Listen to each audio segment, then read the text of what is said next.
Hi, and welcome to Terry Talks Movies. And it is Science Fiction Saturday again, but I'm doing horror because I've got two Hammer horror films to do for you. They were made in 1966 and 1964, and they're pretty much the same film, which is a little bit unusual, and it was probably one of the things that led Hammer down the road of not being financially viable, remaking the same film but with different details slotted in, which isn't to say they're not good, because they are. The two movies are from 1964. The Gorgon, starring Christopher Lee and Peter Cushing, and Barbara Shelley, amongst other people. And from 1966, The Reptile, starring Noel Willman, Ray Barrett, and Jacqueline Pierce.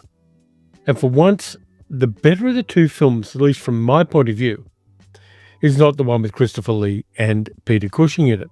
But let's get started with the Gorgon. We all know about Gorgons, most famous one being Medusa, of course.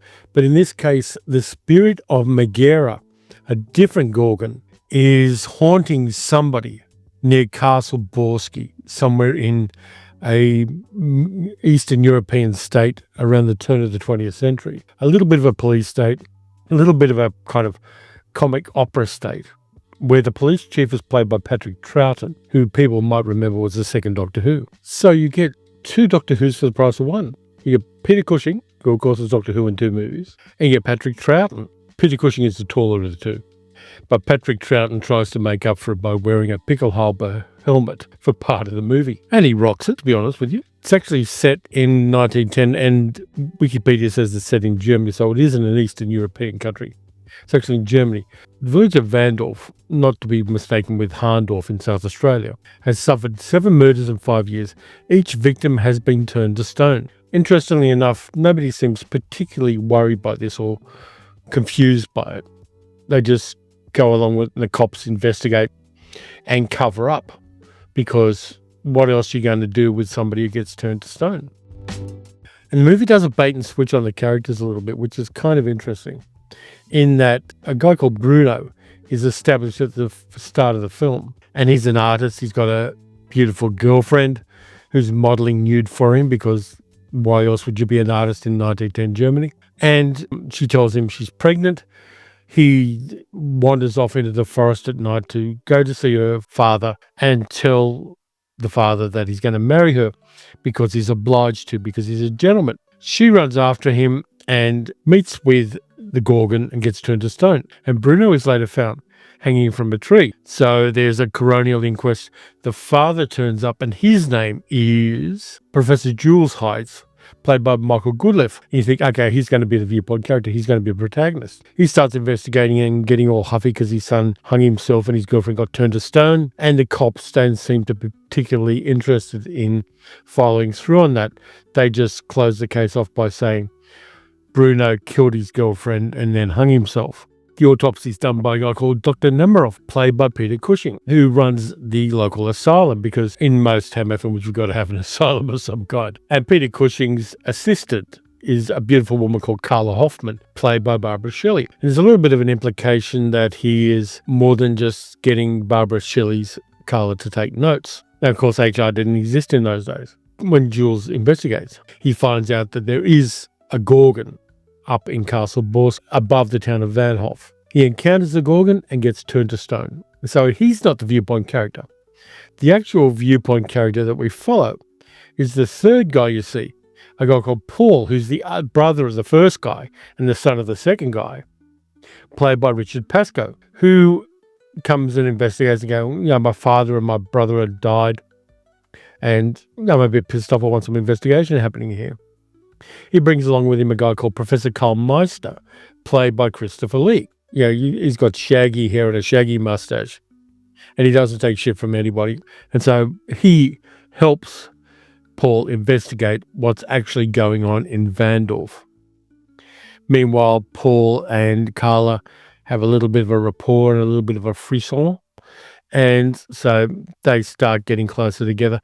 The implication is that Nemiroff is jealous of this. So the investigation gets done and nothing really comes of it, except the fact there's something odd with Carla. It's fairly obvious that Carla is in some way the Gorgon.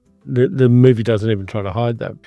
They find out that she's an amnesiac, and periodically during the full moon she becomes amnesiac. And Nemiroff is treating her as much as he's using her as an assistant. So there's that implication as well. Of course, Paul investigates this, along with Meister, who really is the man of action in this film. And bringing Christopher Lee in quite as late as they do in this movie, I think is a mistake. You got these two bait and switch characters at the start of the movie, and then Christopher Lee comes in later, and Paul investigates and finds out, of course, that Carla is possessed by the spirit of Megara, and things proceed from there. There's one real problem with this movie, and Christopher Lee has stated what it is, and many, many reviews have stated what it is. And the problem is this: the Gorgon doesn't look great, and they don't get Barbara Shelley to play the Gorgon. They get an actress who is older called Prudence Hyman, which is the kind of name you think up for a 19th century adult novel. But Prudence Hyman plays the Gorgon, and they have mechanical snakes that wriggle and the tongue stick out coming out of her hair. But the effect is not great. The makeup isn't great, even though it is done by the great Roy Ashton. The makeup isn't fantastic in this. And the evocation of the snakes in the Gorgon's hair are a bit cartoonish. In fact, they were all linked up to cables. And there's a guy 25 feet behind the actress manipulating these cables to make it look like the Gorgon's snakes are writhing around. Done practically, and you got to give them some credit for doing it practically and getting the whole thing at least able to be shot, but it doesn't look great. The thing is that Barbara Shelley was fully willing to play the Gorgon and to even have live snakes woven into her wig. But for some reason, they didn't choose to do that. Now, the budget on this one was 150,000 quid, which is not a small budget for this kind of a movie. But for some reason, the director, Terence Fisher, decided not to use Barbara Shelley for the Gorgon. And I think that's definitely a mistake. She would have nailed it. And it's really weird because suddenly the Gorgon doesn't look like Carla and looks like a much older woman with makeup on her face and some very, very goofy looking contact lenses. It's a bit disappointing because the payoff is the thing in any Hammer movie. When you see the monster, that's the payoff. And when you understand the monster, that's the little cherry on top of the payoff. But the payoff doesn't work in the Gorgon, and I think that's a real problem. There are a couple of other interesting actors in this movie. There's Jack Watson playing Ratoff, who is the basically security guard of the asylum, and he gets a couple of moments. And Jack Watson's been in a lot of English films. And the other guy is a guy called Hans, who is the butler of Jules Heights. And he's played by a New Zealand actor called Redmond Phillips, who worked mostly in Australia. He went to England for a little while, but mostly he was in Australia. And he played a crucial role in the 1970s Australian TV series starring Jack Thompson called Spy Force, where he played Colonel Cato, who was the M of the Spy Force during World War II. So it's interesting seeing Redmond Phillips in this. In fact, both of these movies have actors who were either Australian or New Zealander and predominantly worked in Australia. For me, The Gorgon is an interesting film, and it's good to see Christopher Lee and Peter Cushing back, even though the movie doesn't show them at their best. This is the version I've got, which is the one from Mad Men, along with Vivision, that came out a number of years ago. It's very bare bones, and it's not a restored version of it. The print they use is slightly older, and right at the start there's a few artifacts of age on the print, but for the most part it looks good. It's interesting that this movie isn't as good as The Reptile, even though it does star the two goats of Hammer horror films, Christopher Lee and Peter Cushing. And Cushing is good playing in Nemiroff, even though it's not particularly a Peter Cushing kind of role. And Christopher Lee chews up the scenery as Meister, and has a little bit of fun, though he's not in it as much as we would have liked. I think he would have been a better viewpoint character than getting the three Heights guys in there. He would have made it much, much more interesting had he been in there for longer and creating this character, which is unlike other characters he's played in Hammer horror films. It's disappointing that this one doesn't quite get things right, even though it quite easily could. So that then takes us to The Reptile. And The Reptile, for me, works a lot better. This one had a lower budget. It was only $100,000 for the budget, so it was a lesser budget. And it was a movie that was made as a package of 4 films, because Hammer was having some cash flow problems and had a deal with, I think, Seven Arts in America. And so they crunched together 4 movies and made them back-to-back in order to save money. The other 3 films were Dracula, Prince of Darkness with Christopher Lee, The Plague of the Zombies, and Rasputin the Mad Monk. And all 3 of those got completed first, and then The Reptile began filming. And so its budget was less because they spent all the money on the first 3 movies. So there's no big names in The Reptile, but there is a couple of interesting actors. And one Hammer stalwart who has been in a lot of Hammer films, who gets a bigger role. And I'm very, very happy about that. The story is that a man called Harry Spalding, played by Australian actor Ray Barrett, who was a fantastic actor, starred in Goodbye Paradise, one of my favourite Australian movies. But Harry has inherited a house from his brother, who has died under mysterious circumstances in a village in Cornwall. And Harry's just left the service. He was a Grenadier Guard. And he and his wife, Valerie, played by Jennifer Daniel, head down to this little Cornish village in, when is it set? In the 19th century. So it's very vaguely in the 19th century. And they go to the house. They try to find it. They get to the train station. They've got to walk a couple of miles to the village. And there they're met by Tom Bailey, the local publican, played by Michael Ripper, who is in any number of Hammer films, and usually in small roles. But in this one, he gets a lot more to play with. And he gets a backstory as well. He's an ex-sailor who has bought a pub in this little village, which is the community hub. It's the third place for everybody in the village. And if you don't know what a third place is, you have home, you have work, and you have third places, which are public spaces that mean a lot to a community. And the pub is the third place in this little village. And of course, there are a number of other villages around. There's a guy called Mad Peter, played by John Laurie, a Scottish actor who you might have seen in Dad's Army. And he gives his character a little bit of depth in this one as well. Even the smaller roles in this movie get just some nice texturing that really make it work. It was directed by John Gilling, a director who wrote the story for the Gorgon. And also in the village are Dr. Franklin, played by Noel Willman, his daughter Anna, played by Jacqueline Pearce, who people best remember for playing Servalan in Blake 7 on TV in the 1970s. And along with them is a Malay man, played by Marn Maitland, an Indian English actor, who was in any number of things. And Marn Maitland is a malevolent presence in this film. Now, Valerie strikes up a friendship with Anna and finds that Anna is being controlled by her father, and her father is verbally abusive to her. Meanwhile, this manservant, known as the Malay, played by Marn Maitland, is in the background and seems to have an influence over both Anna and her father. So Harry starts investigating weird things going on in the village. People are dying. Mad Peter, who comes to their house and has dinner with them, even though he is a very eccentric person. And he tells Harry he's not mad, he's just who he is. And so there's this odd but very interesting destigmatization of this mad character, showing that he's eccentric and he just wants to be who he is.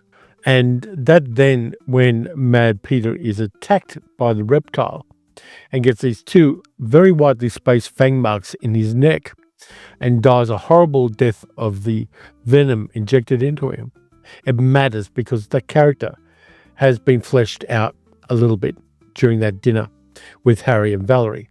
And I like that. I like the fact that not everybody who gets killed by the monster in this movie is just, oh yes, generic person gets killed. There's a little bit of weight to the deaths in this. And I really appreciate that. I think it makes it a much more interesting movie than, say, The Gorgon, where people get turned to stone. In this one, when the reptile bites people, their flesh disfigures and it's almost instantly necrotic. And there's a black stain that comes across their face. The area around the wound gets swollen and blistered. There's a lot of nice makeup work here. Yeah, the makeup effects are done by Roy Ashton, who did a lot of makeup effects for Hammer. And they work really well. Now, It becomes obvious, and the story is filled out as Dr. Franklin explains to Harry and Valerie that they lived in Borneo for a time. And obviously as a part of the English colonial thing. And and his daughter Anna was kidnapped by a snake cult and was returned 3 months later with no memory of what occurred while she was away. She was changed by the snake cult to become one of them. And so periodically she turns into a humanoid reptile and bites people. And every now and then she sheds her skin just like a reptile. So there's all this kind of body horror involved in Anna's story. And there's a scene where Dr. Franklin goes up to his daughter's bedroom and just finds her discarded skin in the bed.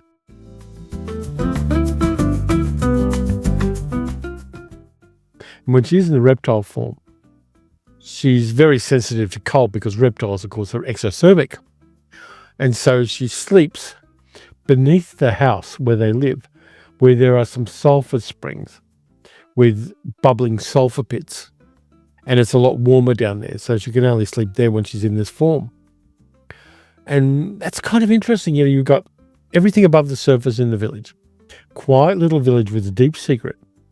And down below there's this bubbling sulfur pit where a snake lady sleeps. I love that. I love the way it works. The acting is pretty good. Ray Barrett was always good in this stuff, though his Australian accent does sneak in.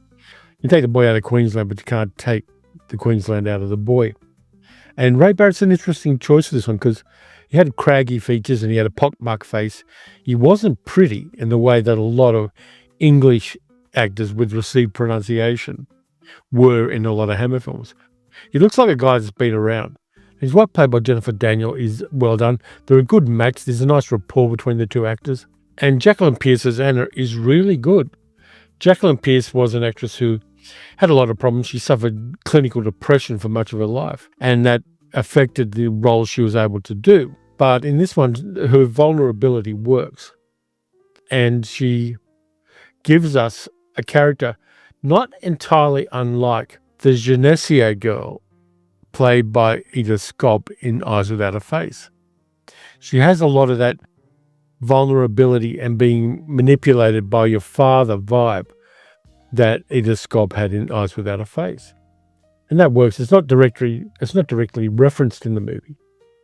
But if you know horror films, you can make that connection and go, aha, I see what they're doing here. And I see that this kind of character works and ultimately is very much a victim rather than the monster. The monster is the men around her. The Malay played by Marn Maitland and her father, who just has no ability to handle the fact that his daughter is different. So there's a lot of interesting subtext there you can draw from this movie. And as Jacqueline Pearce said in the interview that's attached to the Blu-ray, there is an odd eroticism between Anna and the Malay played by Marn Maitland, and the implications of what happened to Anna while she was away for 3 months in Borneo, kidnapped, are something that plays on the mind of her father. Because, of course, in those days, people police the sexuality of the women in the family. So there's a lot of subtext there that's kind of interesting. At one stage, Harry gets bitten by the reptile, but he's bitten through the starched collar on his shirt, so he doesn't get a full dose of the venom. And he spends some of the film sidelined in bed because he's been affected by the venom. Ultimately, he comes good at the end, but he steps away for a little bit, which gives us time to understand Dr. Franklin and Anna and the Malay, and to a certain extent, Valerie as well. So the movie has a lot of guts to it, and I think it's a much more detailed film as far as the characters are concerned than the Gorgon, even though the Gorgon does have Barbara Shelley and it does have Peter Cushing and Christopher Lee in it. It doesn't quite have the layering and the texture and the kind of depth of character that this one has. And Michael Ripper, playing the publican, gets probably his best role in a Hammer film.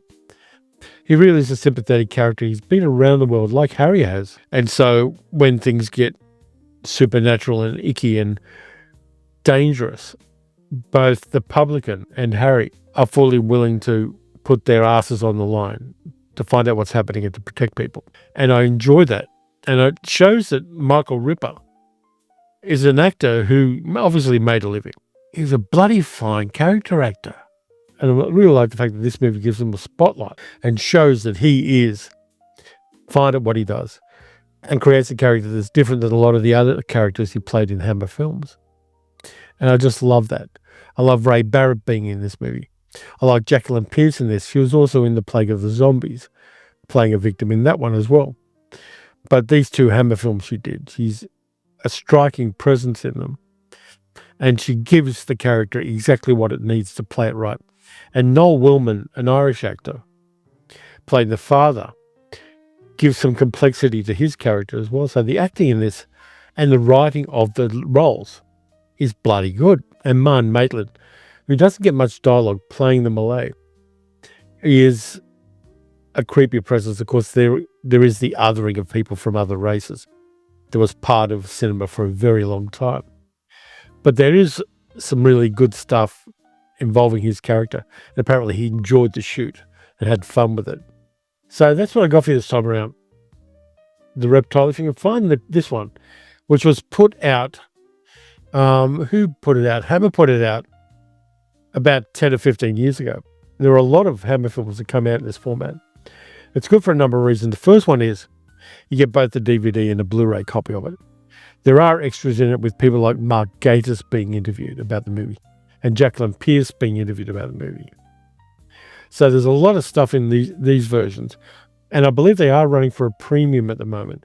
I know Hammer is starting to release things in 4K, but this is a restored edition. And it's worthwhile. If you can find this one, you're ahead of the game because it is a fine release of Hammer films. And a whole bunch of them were done like this. Captain Chronos, Vampire Hunter, all of the Dracula movies, all of the Frankenstein movies, all of them were done in this format. I tried to peel the sticker off there. I wasn't entirely successful. But if you can find that, great. I believe there are some of them on eBay, but they're going for a premium. And then there's this one, which is a much lesser version. It does have a bit of artifacting on the print at the start, but after that it seems to be quite a good print. And there, of course, is the back cover. So I just thought I'd do a couple of Hammer films. And in a sense, they are the same film. A woman who is secretly a monster and is a victim as much as she is anything else. But I still think the one without Christopher Lee and Peter Cushing is the better of the two. Let me know whether you think the same, whether you like the Gorgon more than you like the Reptile. But for me, I like the Reptile for a number of reasons that I've already just laid out. So that's what I got for you this time around. Thanks a lot for watching. If you enjoyed the video, please like, subscribe, hit the notification bell, watch the ads. I should have said that at the start, but watch the ads. Because if you put an ad blocker on, I don't get any revenue from this video for your viewing. So in a sense, people are stealing from me. It doesn't matter if you've got YouTube Premium. That's fine. I get a bump from YouTube Premium. That's perfectly fine. You can also support the channel by becoming a channel member or by becoming a patron at patreon.com/TerryTalksMovies. Next up, have I got a Monday video or have I got a live stream?